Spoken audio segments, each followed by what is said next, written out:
When she handed me the baby, her eyes were swollen from crying, but there was something else in them too. Guilt. Regret. The kind that arrives too late to fix anything. Her voice trembled. He needs you. I can't do this. And in that moment, holding my grandson for the very first time, I felt the weight of everything I'd lost and everything I was about to carry. Because this was the same woman who once looked me straight in the eye and said, "You're not welcome at our wedding." That was the last thing she ever said to me before they walked out of my life. Before the silence. Before the accident that took them both. Now, standing in a quiet hospital hallway, with that child trembling in my arms, I realized that forgiveness doesn't always come dressed as an apology. Sometimes it comes wrapped in a blanket with a heartbeat too young to understand what it's inherited. Before everything changed, my world was simple, quiet, steady, small. I lived in a little brick house on the corner of Maple and 3rd, the same one my husband, George, and I bought when Daniel was born. George passed 8 years ago. Sudden heart attack. Peaceful, they said. Peaceful for him maybe, not for me. Since then, the house had grown too big for one person. Too many rooms. Too much silence. Daniel was my only child. He had his father's hands, strong, sure, the kind that could fix anything from a leaky pipe to a broken heart. He used to tell me, "Mom, you worry too much. Life's supposed to be lived, not managed." When he met Clara, he was 30. She was 2 years younger, a nurse, bright-eyed, full of that polished confidence people mistake for kindness. The first time he brought her home, she brought a pie, a store-bought, but presented like she'd baked it herself. I tried. God knows I did. I asked her about her work, her family, her plans with Daniel. She answered like someone taking a test, careful, cautious. There was something about the way she smiled, polite, measured, that told me she didn't come to belong. She came to take possession. Still, I told myself she just needed time. But time, it turns out, doesn't heal everything. Sometimes, it exposes who people really are. The first sign came a few months before the wedding. Daniel called, his voice hesitant. "Mom," he said, "we're keeping things simple for the ceremony." I laughed. Simple sounds good to me. Do you need help with anything? A pause. Then a sigh. Actually, about the wedding. Clara thinks it's better if you don't come. The words didn't make sense at first, like they were in another language. When they sank in, I thought he was joking. "Daniel," I said softly, "your mother isn't invited to your wedding? She just thinks it'll be less stressful," he said quickly. "You two don't always get along." I bit my tongue so hard I tasted blood. I wanted to ask him what she'd told him, what lie she'd spun, but I couldn't. Instead, I said, "All right." He hesitated. "Mom, just take care of her," I whispered. "That's all I want." I hung up before he could answer. That night, I sat in my kitchen with the clock ticking so loud it hurt. Outside, the world kept moving, cars passing, wind rustling, but inside me, something went still. The next morning, I took down the invitation I'd framed on my refrigerator, the one that said "together with their families," and put it away. Because apparently, I wasn't one of them anymore. After the wedding I wasn't allowed to attend, Daniel called less and less. At first, it was excuses. Work, travel, busy life. Then it was nothing. Months turned into years. I sent birthday cards that never got replies. Christmas gifts that came back unopened. I watched my son's life through social media, the only window left to me. Their posts looked perfect. Vacations, new house, dinner parties with her friends. She always looked radiant, composed, untouchable. Daniel looked tired. The first time I saw a baby photo, I cried. A tiny face swaddled in white, his name written beneath, Noah James. He had Daniel's eyes. My eyes. I sat at the table with that picture glowing on my screen, and something inside me broke open. He hadn't called to tell me I was a grandmother. She hadn't even let me know he was born. Still, I printed the photo, framed it, and placed it beside my husband's picture on the mantel. "Looks like you've got company now, George," I whispered. A little piece of us out there somewhere. 2 years passed before I heard from them again. It was a rainy afternoon in late March. The kind where the sky looks heavy, like it's carrying secrets. My phone rang, an unfamiliar number. I almost didn't answer, but something told me I should. Mrs. Harris? A woman's voice. Shaky. Uncertain. Yes, this is Clara. For a second, I couldn't speak. Then, before I could find words, she said something that turned my blood cold. There's been an accident. Daniel, he didn't make it. The room spun. I gripped the counter, but it felt like the ground gave way beneath me. Her voice broke. I don't know what to do. Please, can you come? I wanted to scream, to ask why now. But all I said was, tell me where. Because no matter what she'd done, she was still the woman my son loved. And if she was calling me, it meant she had no one else left. When I arrived at the hospital, I saw her in the waiting area, pale, shaking, her eyes red from crying. She looked smaller than. I remembered. We hadn't spoken in years, but in that moment, she didn't look like the woman who banned me from a wedding. She looked like a widow. She stood when she saw me, and before I could say anything, she whispered, I'm sorry. Then she handed me a small blue blanket. Inside it, a little boy blinked up at me with Daniel's eyes. This is Noah, she said softly. He's 3. I reached out, my fingers trembling, and took him into my arms. He smelled like milk and sleep and something pure. He didn't know who I was. He didn't know what he'd lost. I held him close and whispered, I've got you now. Because even if his parents were gone, I wasn't. That night, I stayed at the hospital with Clara and Noah. The air was thick with silence, that kind of silence that hums louder than any noise ever could. Clara sat by the window, staring out into the rain. I could see her reflection in the glass, pale face, hollow eyes, her hands gripping the edge of her seat like she was trying to stop herself from disappearing. I didn't know what to say. Words felt too small, too fragile for what had just happened. When the doctor came in to discuss Daniel's belongings, Clara broke down. I stood there, listening to phrases I couldn't absorb, collision impact, fatal on arrival, personal effects. The only thing I could hear was her sobbing. And then she said it again, almost to herself. He left without saying goodbye. I felt a sharp pain in my chest, the echo of something I'd said myself years ago. We were 2 women who loved the same man in 2 different ways, and both of us had lost him before we ever learned how to hold on properly. When the funeral came, I kept to the back row. Clara had planned everything, white flowers, a slideshow, a soft instrumental version of his favorite song. It was beautiful, but it didn't feel like him. Daniel was laughter and warmth and messy breakfasts on Sundays. Not this sterile perfection. Still, I didn't interfere. I'd learned. What happened the last time I tried? After the service, Clara approached me. Her mascara had run, her hands trembling as she held Noah's. Thank you for coming, she said quietly. I wouldn't be anywhere else, I replied. She hesitated, like she wanted to say something more, but instead she just nodded and turned away. It was the first time we'd stood that close in years, and I realized forgiveness doesn't start with words. It starts with proximity. A week later, Clara called.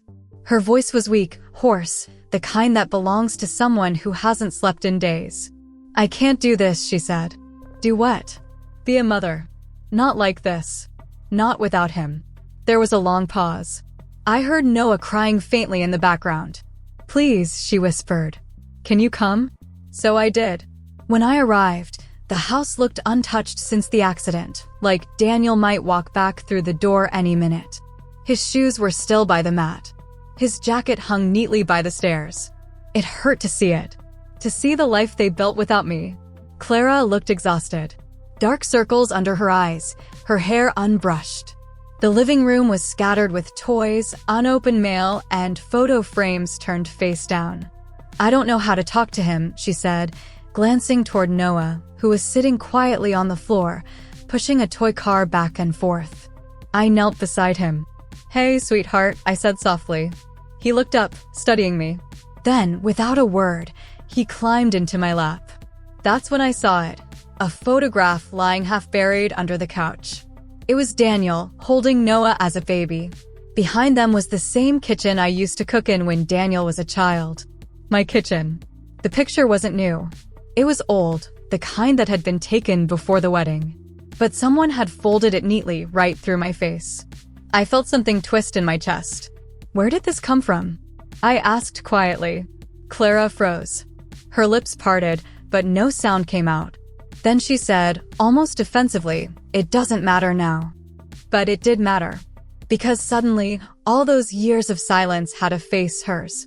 Later that evening, when she put Noah to bed, I sat alone in the kitchen, staring at that photo. The line that cut through my face wasn't accidental, it was deliberate, precise. I ran my fingers over it and whispered, "What did you do, Clara?" When she came back downstairs, I didn't confront her. Not yet. Instead, I asked, "Did Daniel ever talk about me?" She hesitated. "Sometimes." "What did he say?" "That you two were close. Once?" "Once," I repeated softly. "That's one way to put it." She sat across from me, her shoulders slumped. "You don't understand," she said, her voice breaking. "He loved you so much it made me feel invisible. Every time he mentioned you, I felt like I was competing with a memory." I looked at her, this woman who had built a wall between me and my own child, and for the first time, I didn't see a villain. I saw a woman afraid of not being enough. "You didn't have to erase me to be loved," I said quietly. Tears welled in her eyes. "I thought if I pushed you away, he'd choose us." But I was wrong. Her words hit me harder than I expected. Because for years, I'd blamed her for everything, but in that moment, I realized Daniel had been caught between two women who both loved him too tightly in different ways. Over the next few days, I stayed to help with Noah. Clara was barely functioning, eating little, sleeping less. She tried, I could see that. But every time she looked at her son, she saw Daniel's face, and it broke her. One morning, as I was washing dishes, I noticed an envelope tucked under a stack of mail. It was addressed to me. My heart skipped. The handwriting was Daniel's. My fingers shook as I tore it open.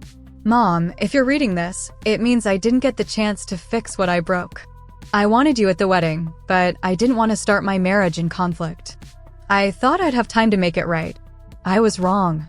Noah's growing fast. He has your laugh. I'm sorry for letting pride come between us. I love you. Always." The letter blurred through my tears. I held it to my chest and whispered, "I forgive you, my boy." Then I heard a voice behind me. "Clara, you weren't supposed to find that," she said softly. I turned. "How long have you had this?" She didn't answer. Her silence told me everything. "You hid it from me," I said, barely above a whisper. Her lips trembled. "I didn't think you'd ever forgive me if you knew." I set the letter down gently. "You're right," I said, my voice calm.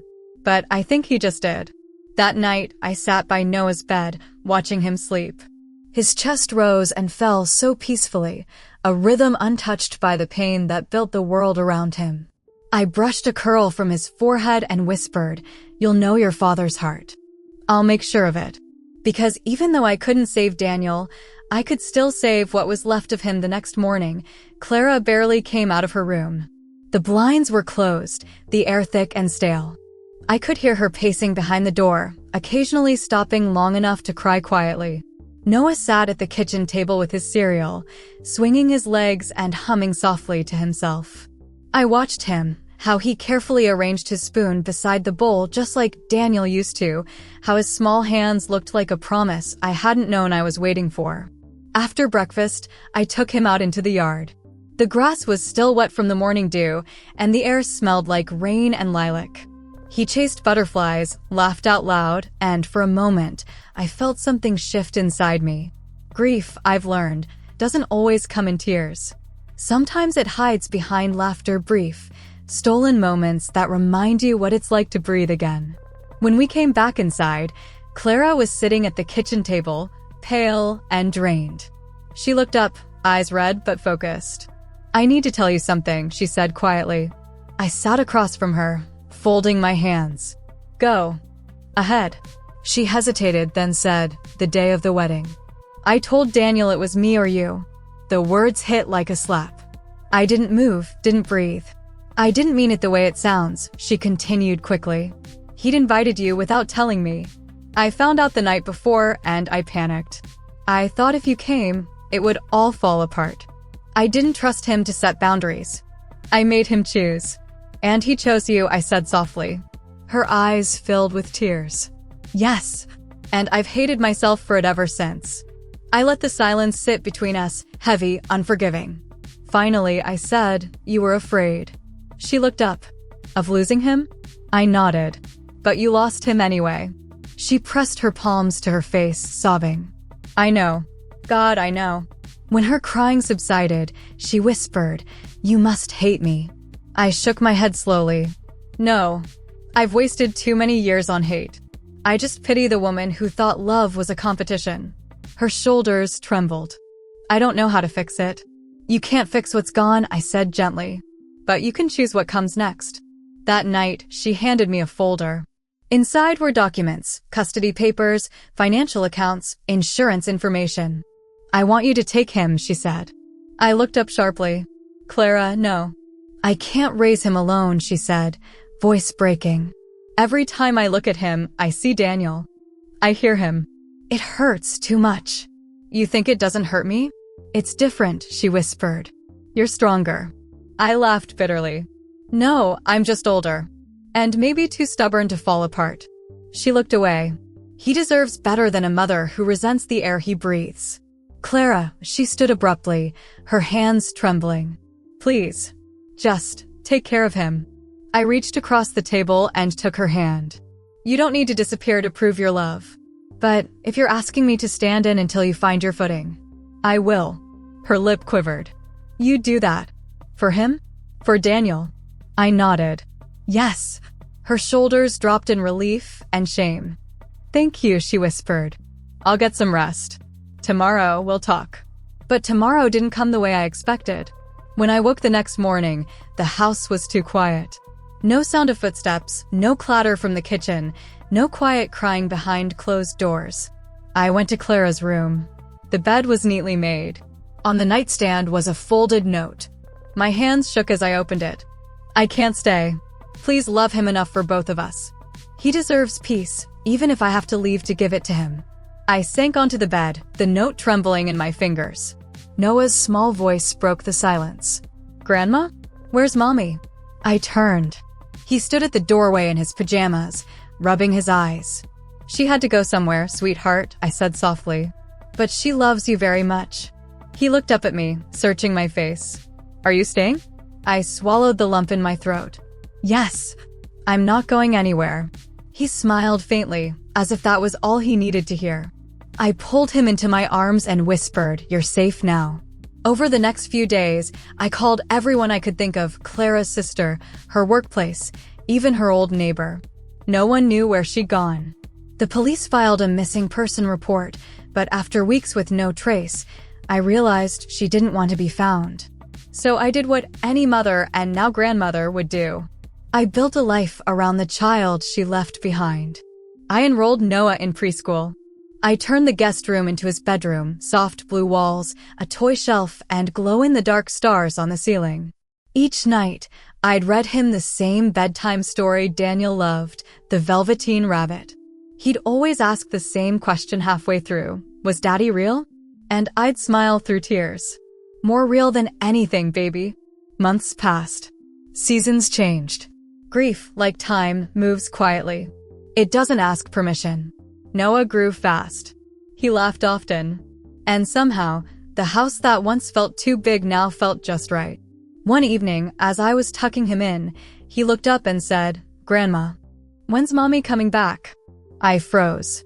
"She's been gone a long time," he said softly. I brushed his hair back.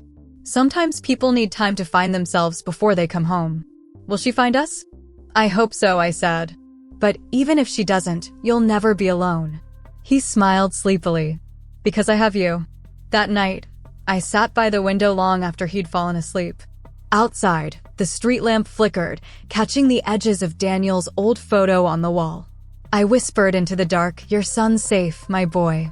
I promise." 2 years went by. No word from Clara. Until one rainy afternoon, there was a knock at the door. I opened it, and there she was. Older. Thinner. Eyes swollen, but alive. "Clara." She looked at me, tears filling her eyes. "Is he okay?" I didn't answer. I simply stepped aside and let her in.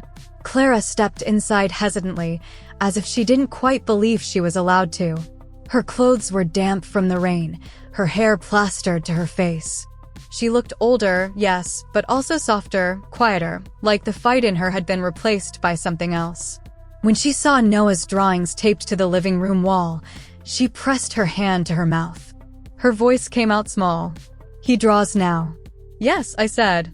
"He draws a lot." Her eyes flicked around the room, the toys scattered near the couch, the books stacked neatly on the table, the blanket folded on the armrest. Everything that spoke of a life rebuilt without her. She turned back to me. "I thought about him every day," she whispered. "Every single day." "I believe you," I said. She looked down.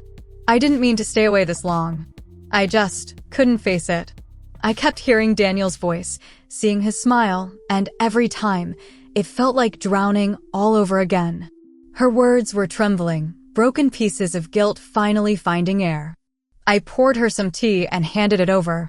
"You don't have to explain it all today," I said softly. "He's upstairs. Asleep. You can see him in the morning."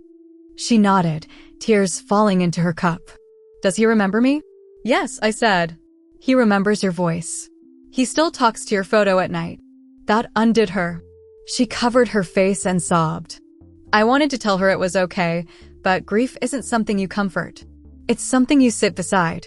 So I sat with her, both of us silent except for the sound of rain against the window. The next morning, Noah came running into my room before sunrise, like he always did. "Grandma, someone's here," he said, his curls bouncing as he jumped onto the bed. I smiled sleepily. "I know, sweetheart." When Clara appeared in the doorway, his face froze. For a second, confusion crossed his eyes, then recognition, soft and uncertain. "Mommy?" Her lips quivered. "Hi, baby." He ran to her before she could take another step, his little arms wrapping tightly around her legs. She dropped to her knees, clutching him, crying into his hair. "I missed you so much," she whispered. So much." Noah pulled back just enough to look at her face. "You came back." "I did," she said. "I'm never leaving again." I watched them from across the room, my throat tightening. That small boy's forgiveness was instant, pure, the kind only a child can give without needing explanation. It made me wonder if adults ever truly forget how to love that way, or if we just lose the courage to. For the next few weeks, Clara stayed with us. The neighborhood noticed, small town eyes always do. At the grocery store, I heard whispers, "She's back." After all this time, guess her mother-in-law took her in again. I ignored them. Some stories aren't meant for gossip. They're meant for grace. At home, Clara kept trying to help, cooking breakfast, folding laundry, tucking Noah in at night, but I could see she was walking on eggshells, unsure of her place. One evening, as we sat on the porch watching the sunset, she said, "Do you hate me for leaving him with you?" I thought about it before answering. "I hated the silence," I said. "But I don't hate you."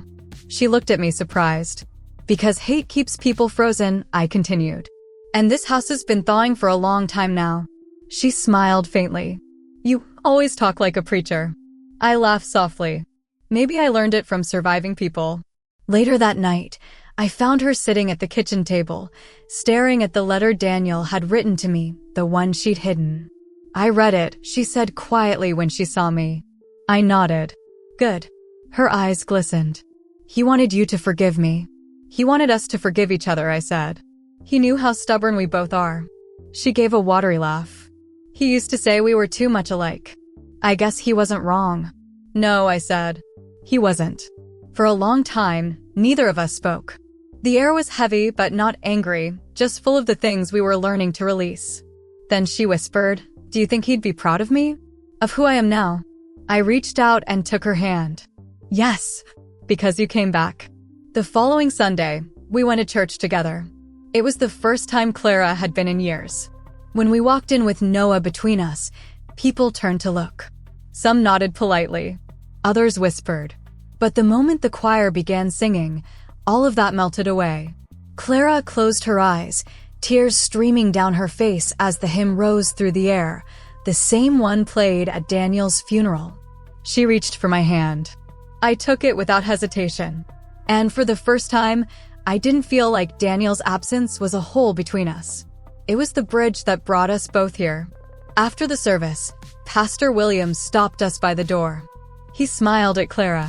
"It's good to see you home." She nodded, still emotional. "I'm trying to find my way back." He looked at both of us.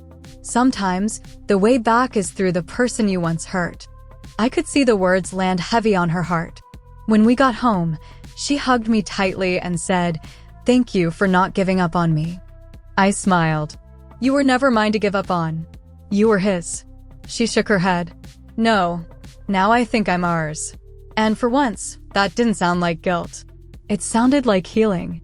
That night, after Noah went to bed, I went through an old box of photos. There were pictures of Daniel as a boy holding frogs, laughing in his father's arms, smiling in graduation robes. And then there were wedding photos I'd never seen before. I don't know who had sent them, maybe one of Clara's friends, maybe fate itself. I stared at one picture in particular, Daniel, standing at the altar, looking at Clara with a love so raw it could have lit the room. I realized something then. I had spent so many years blaming her for taking him away that I'd forgotten she was part of what made him happy. And if I loved him truly, then I had to love that too. Later, I walked into Noah's room. He was asleep, clutching a small framed photo of his parents I'd placed on his nightstand. I knelt beside him, brushed his hair back, and whispered, "They're proud of you, baby." Both of them. Then I looked toward the doorway, where Clara stood silently watching us. She mouthed, "Thank you." And I nodded, because no words were needed. Some wounds heal in quiet ways. Life, after that, began to find its rhythm again, not the same rhythm as before, but a new one. The kind that carries both loss and peace in the same breath. Clara started working again, part-time at the clinic nearby. She'd come home in the evenings smelling faintly of antiseptic and lavender lotion, her scrub soft and worn, her smile a little less fragile each day. I took care of Noah while she worked. Our days were slow but full, pancake breakfasts, morning walks to school, bedtime stories. Every laugh he gave felt like a small resurrection. Sometimes, when Clara came home and saw us curled up together on the couch, she'd stop in the doorway for a moment, eyes shining, like she was afraid to disturb something sacred. We didn't talk much about the past anymore. It lingered quietly between us, acknowledged, but not reopened. Instead, we talked about Noah's new words, his drawings, his favorite songs. About the garden I'd started in the backyard, where Clara helped me plant marigolds because she said they looked like tiny suns. Every petal felt like a prayer, bright, fragile, alive. One Sunday afternoon, we decided to visit Daniel's grave. It was Noah's idea. "I want to show Daddy my picture," he said, clutching a crayon drawing in his little hand, 3 stick figures holding hands under a blue sky. The drive was quiet. The hum of the car and the sound of the wind against the window filled the spaces words couldn't. When we arrived, Noah ran ahead, his small shoes crunching against the gravel path. Clara and I walked behind, hand in hand. The grave was simple, just Daniel's name, his birth and death dates, and a small cross. Someone had left fresh lilies there. Maybe a friend. Maybe a stranger. Noah placed his drawing gently at the foot of the headstone. "Hi, Daddy," he whispered. "Mommy's back. And Grandma takes care of me. You don't have to worry anymore." Clara knelt beside him, her tears falling freely now. "I hope you can forgive me," she said softly. "For everything." The breeze stirred then, gentle, warm, carrying the scent of rain and grass. And for a moment, it felt like the world itself answered back, "You already are." I placed a hand on her shoulder. "He's at peace," I said. "He always wanted you to be too." She nodded, her voice barely a whisper. "I think I finally am." As months turned into years, our little house became a home again. Not perfect, but whole. There were days when Clara still looked distant, when grief crept back like a familiar shadow. But there were also days she laughed real laughter, and it filled every corner of the house like sunlight. She started volunteering at a support group for young widows. Sometimes I'd hear her in the kitchen, talking softly to someone on the phone, saying, "You won't believe me now, but one day it won't hurt this way." I was proud of her not because she was strong, but because she was learning that strength isn't the absence of pain. It's the willingness to live anyway. Noah started kindergarten that fall. The morning of his first day, he came downstairs wearing his new backpack and a grin so wide it made me laugh. "Mommy says you're coming with us," he announced proudly. "Yes, sir," I said. "Someone's gotta make sure you don't charm your teacher too much." He giggled. "I'll save some charm for you, Grandma." Clara laughed from the kitchen. "You see what I deal with?" That morning, as we walked him to class, I watched them, mother and son, hand in hand, sunlight catching their faces. It struck me how full circle life can be. The same woman who once banned me from her world was now walking beside me, rebuilding it together. When we left the school, she said quietly, "I don't think I've ever thanked you properly." For what? For loving him, both of them, even when it hurt. I smiled. "Love isn't about what people deserve, Clara. It's about what we can't stop giving." She nodded slowly, her eyes misty. "Then you must be made entirely of it." "Maybe," I said, smiling faintly. "Or maybe I just learned the hard way that holding on to love is the only thing that makes loss bearable." That evening, after Noah went to bed, we sat outside on the porch. The sky was streaked with orange and gold, the kind of sunset Daniel used to stop everything to watch. Clara leaned back, her head against the chair. "Do you ever feel like he's still here?" I looked out at the horizon. "Every day. In that boy's laugh. In the quiet after dinner. In you." She smiled. "You sound like you've made peace with it." I took a deep breath. I think peace doesn't come all at once.